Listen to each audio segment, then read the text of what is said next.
Аамҭа, ахҭысқәа сақәҵас иалагоит. Иацтәи амш ҳаназхьаԥшуа, иаҳбоит уаҵәтәи аԥаагало, есааира ишмаҷхо. Ашәарҭара анааигәахо, ахдырра ҿыхоит. Уи ауп ахеиқәырхаразы ицәымзахо.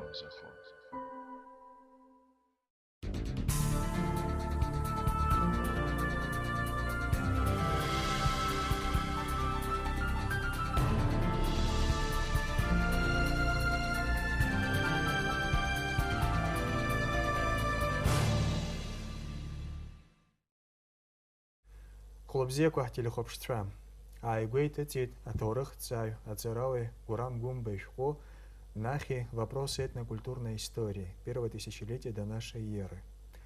Уахатәи ҳдырраҭара ари ашәҟәы иазаҳкуеит.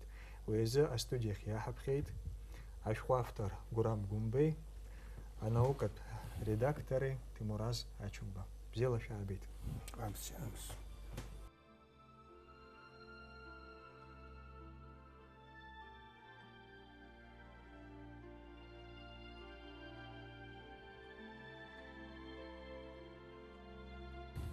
Гурам Джодович, прежде всего хотелось бы остановиться на вопросе, как возникла идея написания данной монографии. Действительно, вот как возникла эта идея написания про древние истории Танахи, это общее название чеченцев, ингушей, бацбийцев, которые живут на территории современной Грузии. Очень часто возникает такой вопрос, даже если те, которые не задают, все равно у них возникает эта мысль, да, почему. Значит, да, надо было изучить армянский язык, древнеармянский язык для написания, изучения истории абхазского народа, а ну вдруг написал книгу про чеченцев, ингушей, да, почему Ну, так, кстати, и так там далее. есть и материалы про абхазо-адыгов тоже. Безусловно, там есть, ну там и про абхазо-адыгов, как-то в целом о Кавказе. Дело в том, что вот в этом вопросе очень многие так-то вот отражается вот та методология, я бы сказал, неправильная методология в историографии, которая существует вообще у кавказских народов, кавказских историографий при изучении своей истории. Каждый народ Кавказа, безусловно, обладает самобытной древней историей. Но эта история тысячелетиями неразрывно связана с историей соседних кавказских народов. Для того, чтобы изучить историю своего народа, не зная историю соседних народов, практически невозможно. Она будет, можно, но это будет неполной, ущербной историей будет. Мы очень часто говорим то, что мы, значит, знаем историю Франции, Америки больше, чем историю черкесов, наших соседей. Историю чеченцев, наших братьев, которые, значит, дагестанцев. А кавказоведение, если мы так говорим, вот, например, первые основоположники научного кавказоведения, такие как Услар, Нар, Джавахишвили, Генка, то есть они рассматривали историю отдельного народа как часть целостности истории Кавказа. Только так, именно поэтому научного кавказоведения достигло больших успехов. То есть вот история абхазского народа – это часть истории Кавказа, часть истории кавказских народов. И изолированно мы никак не можем это изучить. Ну, мне, например, в советский период это как бы было не поощрялось. Запретная тема была, общекавказская и так далее, мы прекрасно это знаем. Но мне повезло, потому что моим научным руководителем был ученик Марра, академик Сурен Еремян. То есть, и вот когда я уже поехал в Ереван, и тогда я начал заниматься, у меня первая цель для того, чтобы изучить историю Абхазии, надо было целостную картину Кавказа принимать. Я, кстати, начал с Восточного Кавказа. Первые мои научные работы были связаны с Кавказской Албанией, с Дагестаном, Лезгиной и так далее, оттуда вот так-то более. Саму историю. То есть я как-то начал Восточный Кавказ, изучение происхождения грузин, древняя их история. И когда я там начал выявлять огромный пласт нахский, пласт чеченский, ингушский. Выясняется, что древнейшее население на территории Грузии, Картли, это были нахские племена. И это меня, конечно, увлекло.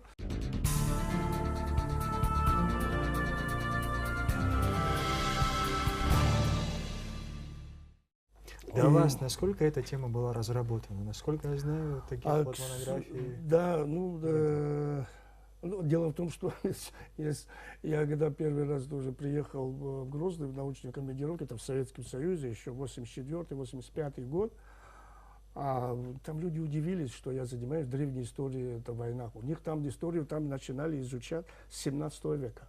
Дальше там табу было, нельзя было начинать. И мне даже уговаривали не заниматься этой темой. Ну, в кавычках ученые, так скажем, допустим.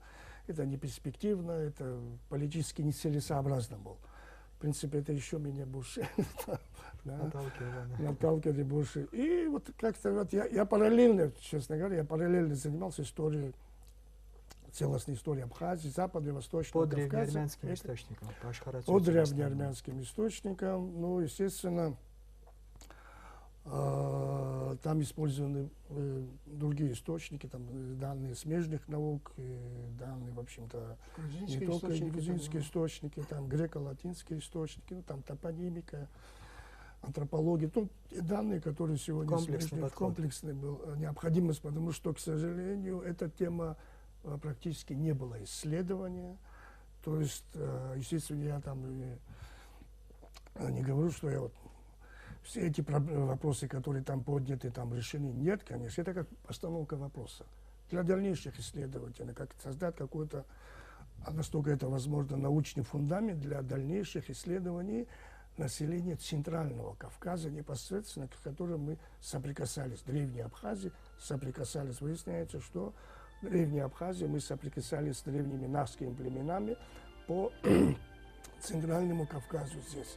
Непосредственно мы граничили с ними на протяжении тысячелетий, пока с юга не вклинились грузиноязычные племена и не разорвали нас этническую связь. По Лыхскому хребту мы с ним граничили, по Лыхскому хребту с юга вклинились грузиноязычные племена и разорвали вот эту этническую цепь западного и восточного абхазов и, например, на Южном Кавказе войнах. Основоположник грузинской научной историографии Иван Джанахишвили так и пишет, что мы пришли с юга, грузины пришли с юга. Кавказ не является первоначальной родиной наших народов. Вот относительно того, когда они проникли на территорию Кавказа, тоже нет единого мнения. Вот в данной книге вы хронологию немножко на хронологию смотрите по-иному. Вот. По-иному, да. В принципе, все те данные, когда я изучал, все те данные пришли, значит, да, вот на основе этих данных я пришел к выводу в том, что грузинские племена на Южном Кавказе появились в конце IV, начало III века до нашей эры. То есть после похода Александра Македонского, когда была разбита Ахеменидская Персия, Ахеменидская империя огромная была разбита, и там начали происходить очень большие изменения, этнополитические изменения. Вообще этническая карта Передней Азии была изменена. Начали происходить очень большие переселения. В этот период создаются вот государства, там Понтийское царство, Селевкидское царство. Понтийское царство, вот, она захватывает определенные территории по долине реки Куры, и в результате этого определенные грузинские племена в составе понтийских войск появляются на территории нынешней Картлии. И вот с этого времени уже появление уже четко можно фиксировать, то есть это уже все данные, как говорят, археологические данные, кстати, особенно, и письменные данные очень четко об этом говорят, не только, например, грузинские или армянские, греческие, латинские, персидские источники сообщают о том, что именно в этот период появились грузинские племена на территории Южного Кавказа, особенно нынешней, которые вот, да, на территории Картлии. Ну, это тот вывод, на котором, на основе всех тех данных, которые имеются на сегодняшний день, к которому я пришел.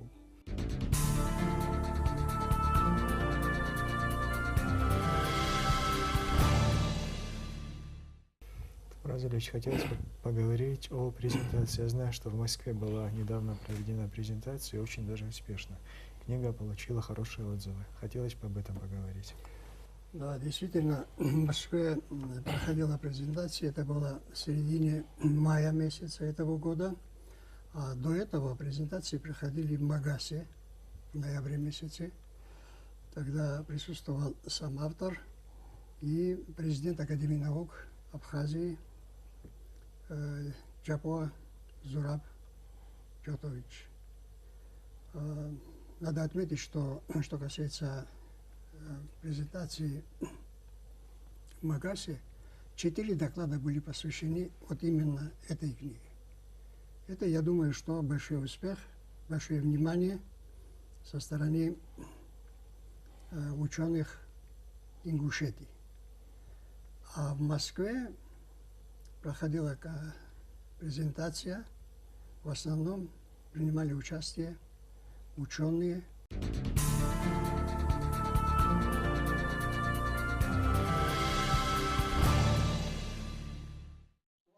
Презентация уже переизданной книги Гурамы Гумбы «Нахи. Вопросы этнокультурной истории» прошла в Московском доме национальности. Поздравить автора собралась вся научная интеллигенция, студенты, среди гостей и делегация из Чечни. Работу абхазского профессора Гурамы Гумбы в научных кругах назвали сенсацией. Впервые опубликованы сведения о нахских народах тысячелетней давности. Точные карты расположения, географические обозначения, быт, сведения о жизни чеченцев, ингушей и бацбийцев позволяют взглянуть на историю по-новому.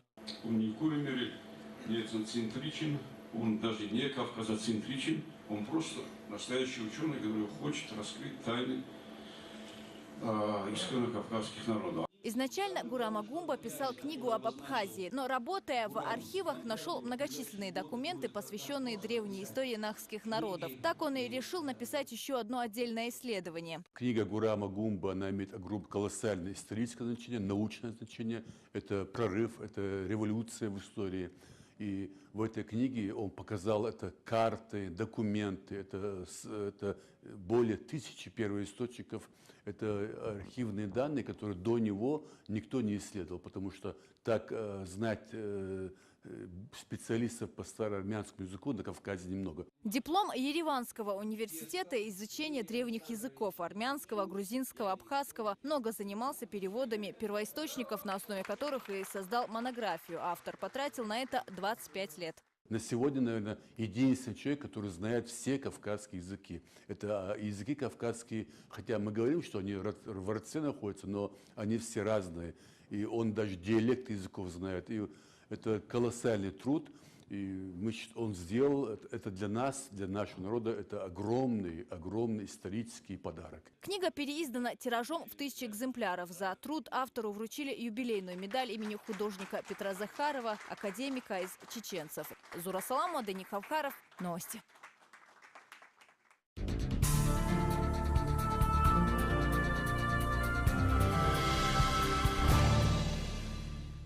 Как они сказали, это все-таки начало, говорят. Еще будет презентация. И вот я, насколько знаю, есть такая информация о том, что скоро будет презентация проводиться в столице Чеченской Республики Грозно. Ну, конечно, мы не должны отставать. И в городе Сухум тоже мы должны провести. Вот у нас есть договоренность с дирекцией Академии наук, что мы тоже проведем здесь презентацию, потому что такие книги так часто не выходят. Вот хотелось бы поговорить еще о том, вот здесь грамоты, награды, медали. Вот кто дал? Кто присуждал вот эти вот? Да, вот эти награды разные организации есть непростые, конечно. Вот, например, вот возьмем аттестат почетного профессора, о чем я говорил. Значит, здесь Ростовский государственный экономический университет. Подпись ректора Атбекова, главного ученого Полупотку. Есть у нас документ, подтверждающий о том, что вот что касается вот этого, кроме аттестата, есть специальная выписка, вот, значит, которая была утверждена на ученом совете. Почетная грамота была передана, значит, Российский конгресс народов Кавказа. Это есть общественное, общероссийское общественное движение. Почетная грамота награждается заместитель директора Института гуманитарных исследований имени Гулия, Академии наук Абхазии Гумба Гурам Джотович за выдающийся вклад в историческую науку и укрепление дружбы между народами. Подпись ставит председатель Высшего совета Российского конгресса народов Кавказа, член президиума Совета при президенте Российской Федерации по межнациональным отношениям, доктор экономических наук, профессор Паскачев. Есть у нас еще, значит, передали, я был, конечно, очень рад, вот эти другие медали, медали академика Захарова, и есть медаль имени Пушкина. Имени Пушкина. Я думаю, что это все в какой-то степени отражают вот тот труд, который был выполнен Гурамом Гумба.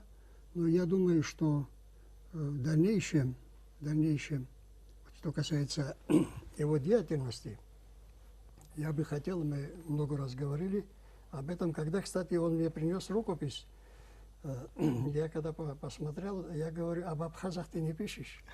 Как не пишу? Говорит, там есть, говорит, об абхазах, адыгах пишут. Сейчас мы остановимся отдельно. Да, и отдельно, говорит, еще отдельно будем, говорит, писать, потому что вот те материалы, которые сохранились в Армении, источники на древнеармянском языке, они дают очень много информации.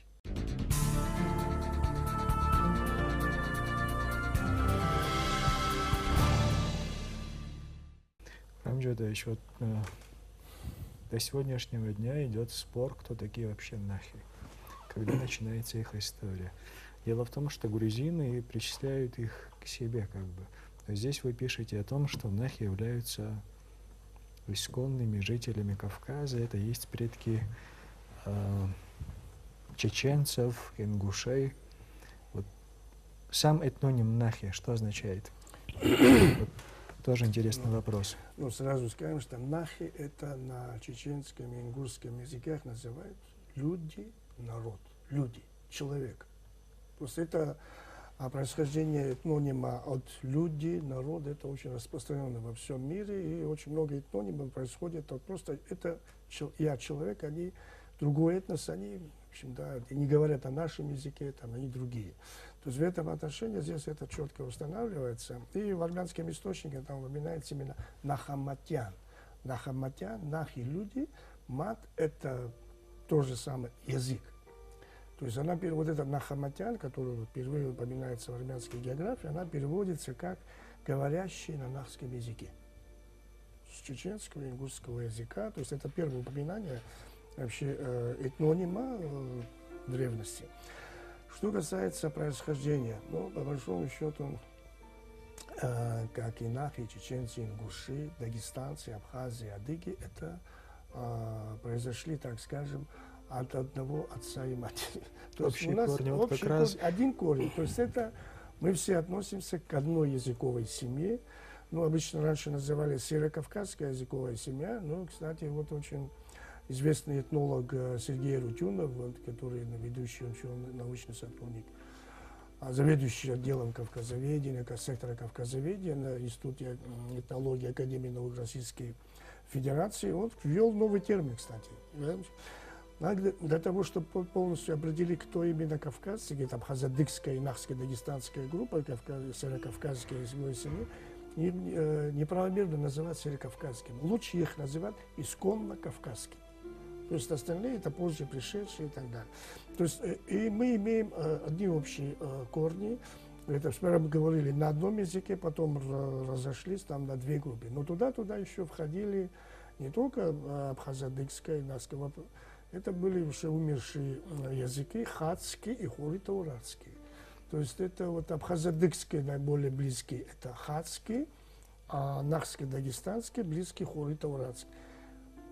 Эти племена, которые говорили на, скажем так, хатском, абхазо-адыгском и хури-таурадском, нахско-дагестанском, относящиеся к кавказской языковой семье, занимали в 4-м, в 3-м тысячелетии до нашей эры Бескавказский перешеек и территории, прилегающие с юга до Северной Месопотамии, до Сирии. Это территория, которая полностью, до Ирана, современного Ирана, полностью занимали эту территорию. То есть, если честно говоря, вот почему мы историю, когда мы говорим, это пишут, кстати, не кавказские ученые, это зарубежные ученые, это западноевропейские ученые. В советском периоде это было закрыто, эта тема была закрыта, но западноевропейские ученые писали об этом. И вообще Кавказ, как бы, очень многие ученые, которые считают, что Кавказ это колыбель белой расы. И в учебниках в Западной Европе, в учебниках Америки, там, когда делят значит, да, на расы, есть, мы говорим европоидная, негроидная, монголоидная. Да? В учебниках в западноевропейских странах там нету европоидной, там говорят кавказская раса. Белая раса это кавказская раса.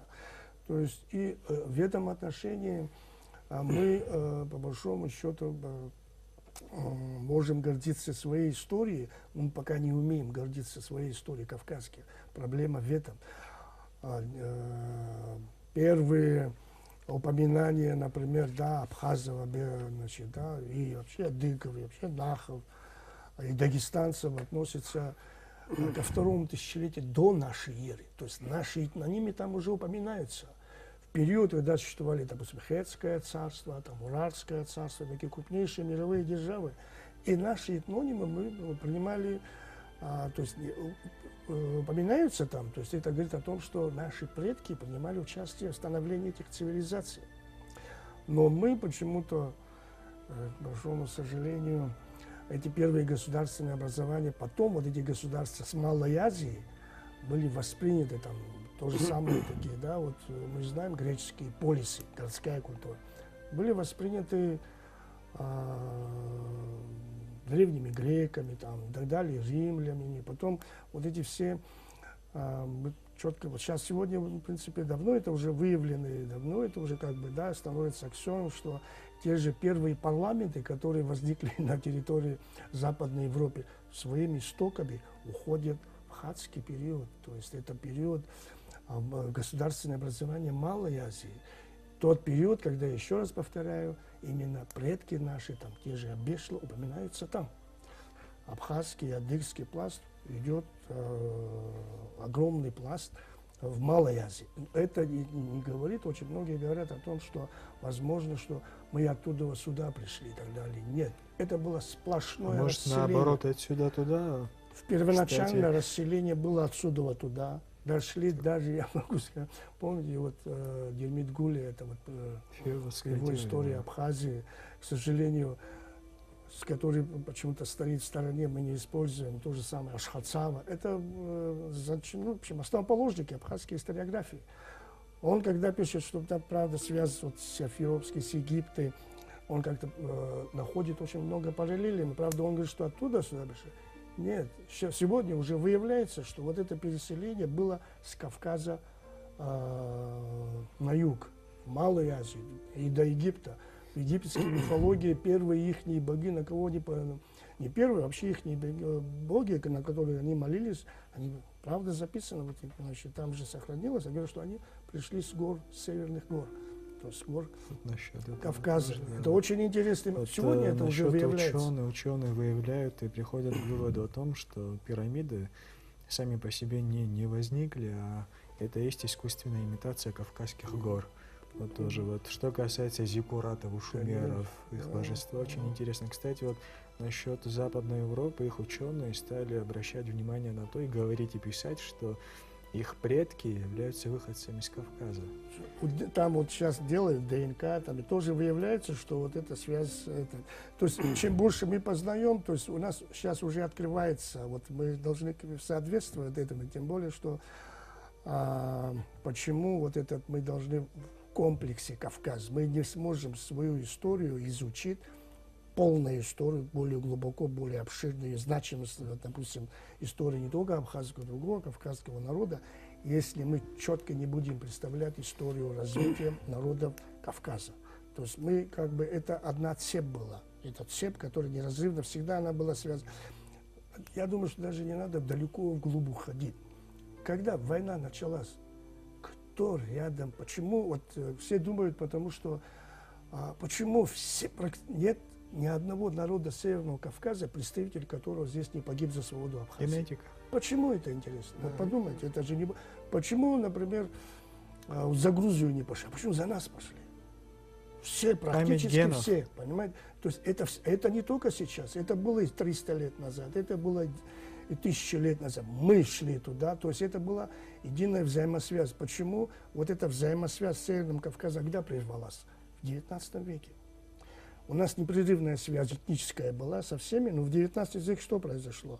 Ну, это трагедия, которая, да, вот разорвала все связи.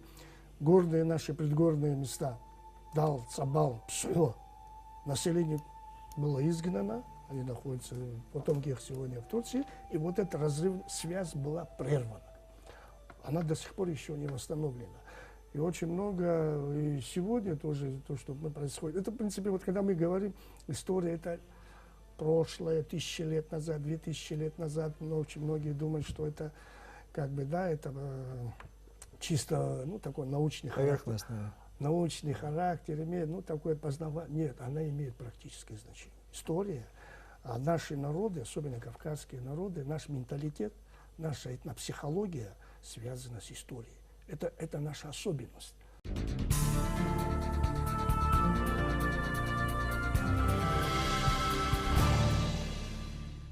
Вот есть одна русская пословица, сейчас вот, наверное, кстати, ее вспомнить, шило в мешке не утаить. Вот, да. Вот появляются вот такие вот работы на стыке смежных наук. Лингвистики, истории, этнография и так далее, археология. Вот, это все утаивалось и делалось это преднамеренно. Тимур Ильич, хотелось бы поговорить о директивах 40-х годов 20 века. Они же не с потолка их взяли. Вот тогда, именно тогда, не говоря уже о XIX веке, этническая и политическая карта Кавказа стремительно менялась. И это делалось искусственно. Кому это было выгодно, и вот о научных директивах хотелось. Да, хорошо. Вот что касается директив. Действительно, такие директивы были приняты Иосифом Сталином. Это было в октябре 1945 года. Вот в 2004 году вышла книга первого секретаря ЦК КП Грузии Чарквяни, Канди Чарквяни, который занимал этот пост с 1938 года, то есть после Берия, он занял его пост, до конца 1951 года. И вот он пишет, вот в своих мемуарах пишет о том, что мне, говорит, позвонили из Сочи и сказали, что с вами будет разговаривать Иосиф Сталин.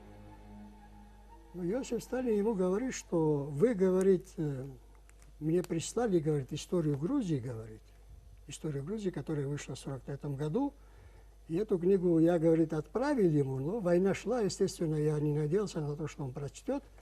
Ну, закончилась война, и он прочитал и говорит, что я хотел поговорить по поводу истории Грузии. Говорит. Вы не можете забрать из Тбилиси историков, грузинских историков, с кем можно было побеседовать по этому поводу. Я сказал, что авторами, говорит, истории Грузии, которая вышла в 1943 году, Джавахишвили был, Джанашья и Бердзинишвили. Ну, Джавахишвили сейчас нет в живых. Вот два академика, которые работают в Институте истории, я, говорит, с ними вместе приеду. Ну, одним словом, он приехал туда целую неделю. Они занимались, обсуждали, рассматривали, разбирали, как хотите, так назовите, историю Грузии и Кавказа. Ну, я не скажу, что первооткрывателем является вот той схеме, которую он создал, сам Сталин, но вместе с тем он дал директивы, дал, указания дал. Вот когда, например, академик Джавахишвили пишет одно, или тот же Джанашия пишет, можно с ними поспорить. Но представить в 1945 году, в 40-х годах, пока был Сталин, чтобы поспорить с ними, что вы не правы, что это не так, это вот так. О чем идет речь? Основная, вот, ну, как он передает, ну, конечно, в Абхазии тоже, наверное, шла речь, о других, там идет речь и о расширении границ Грузии, там на север, вот когда выслали чеченцев, ингушей, карачаевцев, балкарцев, эти территории были, часть территорий были переданы Грузии. Там идет речь еще о том, что, кажется, аппетит был хороший у этого первого секретаря Грузии, это, конечно, не только его мнение было. Они хотели оторвать у Азербайджана часть территории, которая называется Саингило, значит, восточная часть Грузии, Кахети. Но этот вопрос почти был решен, говорит. Дело в том, что Сталин сказал, вот сейчас, говорит, идут, говорит, выступления на северной части Азербайджана, есть и северный, для того, чтобы присоединиться к Советскому Союзу, да, к Азербайджану, от Ирана, да. А северной части Ирана, вот если, говорит, северный Иран, говорит, присоединиться, говорит, к Азербайджану, вы получите свое Саингило. Вот это, так и он пишет. Борьба за жизненное пространство. Да. Дальше, но это еще все, как говорится, не так уж страшно, если так сказать, из-за того, что все-таки это внутри Советского Союза, и эти границы все-таки мы как бы не будем относиться, они были не межгосударственными границами, они были все равно административными. А что касается дальше, Сталин смотрел дальше, на юг смотрел. И он хотел, чтобы прибирать к рукам территории Турецкой Республики. Этот проект у них и в 20-м году был. В 20-м году, это понятно. В 20-м году они дошли до Туапсе, это тоже мы знаем. Но дело в том, что можно вот, найти вот в этих мемуарах Черквяни. Он создал, вернее, он утвердил структуру, этническую структуру населения Кавказа. И, конечно, огромные территории передал предкам грузин. Вот у него, он о чем говорит? Что территория, ну, как сегодня принято, Южного Кавказа, была полностью заселена предками грузин. Малая Азия была заселена предками грузин. И эти предки грузин еще в середине 3-го тысячелетия до нашей эры создали государство. Это установка Сталина. Это установка. Ну, правда, он ссылается на источники, на эти, как его, труды, там приводит там очень много этих известных ученых и так далее, но это все на стороне, как говорится, ученые. Это говорит Сталин, говорит. И вот там же говорится о том, что вот это народ, который создал, этот народ назывался хетами. Но дальше что он говорит? В середине 2-го тысячелетия до нашей эры хетское государство распалось. И хетское государство распалось, огромная масса ушла, говорит, на запад. На запад ушла, южную часть Европы они заняли, значит, Балканские полуострова, территории, потом Испанию, да, Италию, Апеннинские, полуостров. Да, полуостров. И вот что интересно, вот на южной части, это до прихода, говорит, греков и римлян, грузины создали свою цивилизацию. Ну, что получается? Получается так, что весь мир, вот по указке Сталина, да, был обязан грузинскому народу из-за того, что они создали, грузинский народ создал такую цивилизацию на Кавказе, значит, на территории Малой Азии, и эту же культуру подарили европейцам. Европейцы Да. обязаны. И дальше что? Дальше говорит о том, что интересно. Они, правда, туда ушли, говорит, часть ушла, говорит, но основная масса, которая проживала, говорит, на восточной и западной части Кавказа, они остались. Тоже предки грузин. То есть там места для нахов, для абхазов, для адыгов места нет. И вот что получается? Вот в середине второго тысячелетия распалось это государство и образовались другие государства. Вот тоже Урарту, тоже предки, кажется, грузин. И все это делалось. Я не знаю, для чего это делалось, конечно. Я думаю, ну, в первую очередь понятно, что для того, чтобы поднять авторитет грузинского народа, но дело в том, что это было в октябре, да, 45-го года.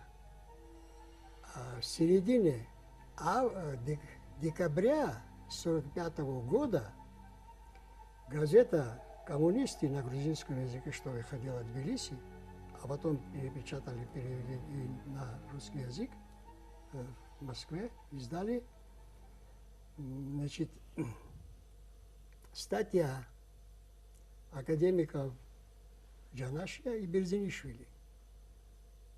Статья, где говорится о том, что вот у нас есть претензии на территории Турецкой Республики. И эта граница доходит до Трабзона и дальше.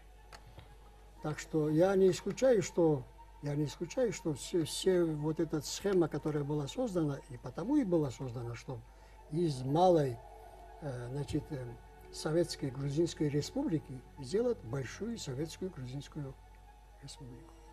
Насчет этой теории, она, кстати, имеет, наверное, свои корни. Если, допустим, мы возьмем даже Парижскую конференцию 18 года, территориальные притязания грузинской тогда демократической республики, они гораздо шире, чем этнические границы. А если копнуть еще глубже, 80-е годы 19 века, когда их газеты выходили после махаджирства, они говорили, что куда они ступят, грузинская пята — это их земля. Наша земля. Да. Целитель пришел. Да. Вот в конце хотелось бы сделать определенные выводы. Хотел бы сказать два слова по этому поводу, что действительно книга имеет большое теоретическое значение. Я бы добавил туда и методологический тоже. Это капитальный труд, фундаментальный труд, но необходимо, чтобы автор продолжил эту работу. И вместе с тем, вот как раз мы сегодня говорили по этому поводу, что необходимо подготовить молодых специалистов, потому что знание того же древнеармянского языка, того же грузинского языка и других языков, они необходимы для того, чтобы провести полноценное исследование.